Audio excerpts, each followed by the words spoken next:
People's top of the morning. It is Wednesday, December 27th, and I am here with your geopolitical news. I'm on the X platform formerly known as Twitter. The Iran Observer posts Ansarullah has targeted MSC United after the captain ignored messages from the Houthis. This is yet another sign that the U.S. cannot escort every ship in the Red Sea. So, as I said to you in previous videos, right, wrong, or indifferent, people are going to react to what they feel is savagery. People are going to react to what they feel is bombardment. People are going to react to what they feel is ethnic cleansing. People are going to react to what they feel. And so you have the Houthi rebels reacting in the Red Sea. The Houthi rebels have chosen to target ships that are either going to Israel or ships that are headed into that region or coming from that region to go other places. And so the Houthi rebels have targeted. And so as I said before, I don't believe that, at least unbeknownst to me at this point, as it relates to the Houthi rebels and their seizure of cargo ships in the Red Sea, I don't believe that anyone has been hurt in these seizures. And like I said in the previous video, it is understood to me that it is about more than just hurting anyone. You understand? Hurting people would be the trivial thing to do in response to what's going on between Israel and Palestine. And so the Houthi rebels are reacting to what's going on in the Gaza Strip. But as I said, and as I keep pointing out, the target and the main agenda is not to hurt anyone. It's to send a clear message to the United States of America and to its Western allies that there will be resistance. If you keep persistent in doing what you're doing, there will be resistance. And not only will there be resistance, but you're going to spark a regional war. In that region, there will be more than just the Houthi rebels. There will be more than just Hezbollah. There will be more than just Hamas. And so these things, these acts that are happening, they're clear messages to me that the Houthi rebels stand in solidarity with Palestine. And that's the only message that should be taken from what they're doing. And that brings me to this next article. In other geopolitical news, Al Jazeera reports analysts in the Red Sea, the U.S. has no good options against the Houthis. The U.S.-led maritime force is a half measure that the Houthis will test, but it cannot do more without escalating tensions.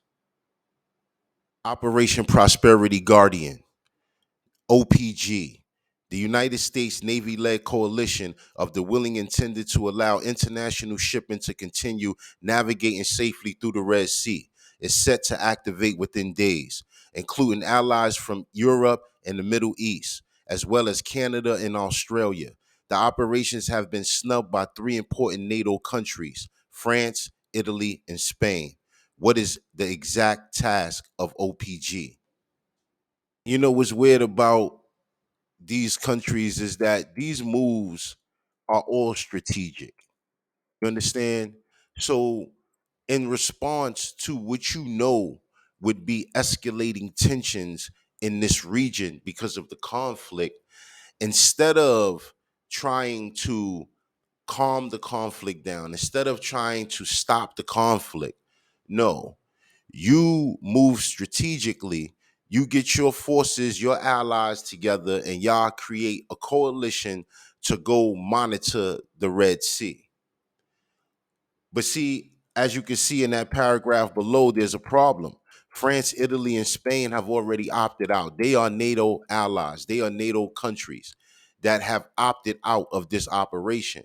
Now, I don't know about Italy and Spain, but I do know that I seen the article about France backing out of this coalition. And so, you know, it makes one wonder, how much will be able to be done in the Red Sea if you have countries that are allies that are backing out of the coalition, that are backing out of the operation. And so, you know, is the US and its allies fighting a losing battle at this point? I pointed out in a previous video, there are tensions, there are escalating events that are happening all around the world, not just in the Middle East, not just Russia, Ukraine, not just China, Taiwan, but there's other little pockets of places in different countries and on different continents that's having all types of issues. It's all type of civil unrest going on in these countries. And so it's not just what you're hearing broadcasted on the Western news media outlets. It's not just what makes the top story. And so as you start to dig deeper into these geopolitical politics, you start to realize that there's so much going on. There's so many tensions. There's so many places that don't get along with this place or that place for whatever the reason is. But as I said, it is up to you to decide whether you feel like the response or retaliation to what's going on between Israel and Palestine is right or wrong. This is your decision. In other geopolitical news, Al Jazeera reports Israeli strikes kill Hezbollah fighter as violence on Lebanon border grows. Warplanes attack a house in Bent Jbeil, killing 3 people, Lebanon's state media says. An Israeli air attack on a South Lebanon border town has killed 3 people. The bombing on late Tuesday targeted a house in the town of Bent Jbeil, killing a Hezbollah fighter and 2 relatives, according to the Iranian-linked Lebanese armed group. And so, this falls in line with a number that I seen in an article that I read. And this is as it relates to the ratio of casualties versus, you know, uh, terrorists, if you will. But I don't call them terrorists. I call them freedom fighters, which they are. But this is the ratio. And this is what has become acceptable to them. It's acceptable to the Israelis, the Israeli military, the Israeli government, and it's also acceptable to the United States of America and its Western allies. So you bombed a house, you targeted a house, and you bombed the house. You killed one Hezbollah fighter and 2 relatives, 2 family members who have nothing to do with anything. Now, you would argue that, what are you going to say? They were harboring the fugitive. They were helping the family member that they very well knew was a part of this terrorist group or organization. This is what you'll say. So, one Hezbollah fighter and 2 relatives. So I want you to put that as a listener, somebody who is paying attention to the content that I'm putting out. I want you to put that into contrast for a second. Now, hypothetically, you're wanted by the United States government, you're wanted by the police. And so they come for you, they come to arrest you, they enter your home, or rather, they don't come to arrest you. They bomb your home. And in that bombing, they not only kill you, but they kill family members of yours. I don't see how anyone walking on the face of the earth can see this as being the right thing to do. I don't see how anyone can see this and say that is the only course of action. In other geopolitical news, News Channel 8 reports Florida lawmaker says kill all of them in response to Palestinian deaths, sparking outrage. Now, I'm going to play a little bit of this video for you guys so you can see exactly what's being said. Of children to turn towards violence when all I have asked for is peace. My colleagues have said they will not give up the fight.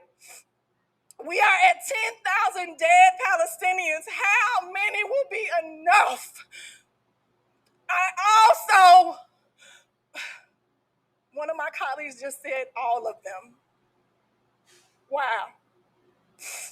One of my colleagues said all of them. One of my colleagues also stated that this is going to dry up their fundraising if we vote on this resolution. I also want that, like, that's what we've become in this state. That's what we've become in this state, where we don't care about innocent babies that don't even get the opportunity to blow out their first birthday candle. I'll end with an MLK quote. The ultimate tragedy is not the oppression and cruelty by the bad people, but the silence over that by the good people. Please vote up on this resolution. And so, as you can see, this is disgraceful. This is pathetic.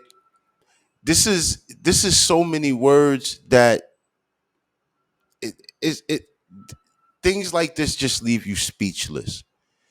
Now, I don't know who this Florida lawmaker is. I don't know her name, and I very well don't even care to know her name. But she's just made a statement as it relates to what to do with the Palestinians in Palestine. And so I'm going to find the clip and I'm going to play it for you guys so you understand exactly what I'm speaking about and what that lady was just speaking about in the clip that I just showed you guys.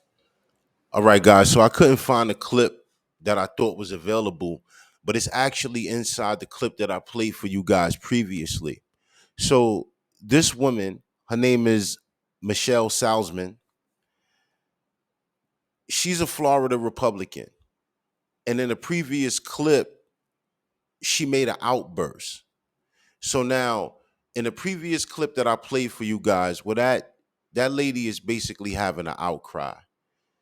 She's basically pleading, and she wants to know how many dead Palestinians will be enough. And so this Florida Republican makes an outburst. And her outburst is all of them, in response to the question of how many dead Palestinians will be enough. Her answer is all of them. So, you know, I've heard this terminology and I won't say it, but it's from, Palestinians want a free Palestine from a certain place to a certain place, right? And so it's being said that this is an anti-Semitic comment. This is anti-Semitic because it calls for the death of all Jewish people from a certain part to a certain part so Palestinians can be free. But How different is what she just said? You see, because there are definitely some people that would love for it to be the opposite way. They would love for it to be all dead Palestinians. You understand? From a certain place to a certain place so they can have the land. And this is what this conflict has historically been about. It's about land. And that's all it is and all it will ever be about. And as I think, I might have to take that last comment back. It's not, the land is not all it will ever be about. Because with you committing genocide, with you killing whole bloodlines of families, it won't be just about the land. It'll get to a point, an inflection point, where the land won't even matter no more. And so I stand corrected. It's it's not just about the land anymore. Now it's become about something entirely different. Drop a comment in the comment section. Let me know how you feel about this. Did you know about these situations? Did you know about these stories? How does this make you feel? Drop a comment in the comment section. Let me know how you feel about this. Always remember, stay vigilant, stay safe. Peace.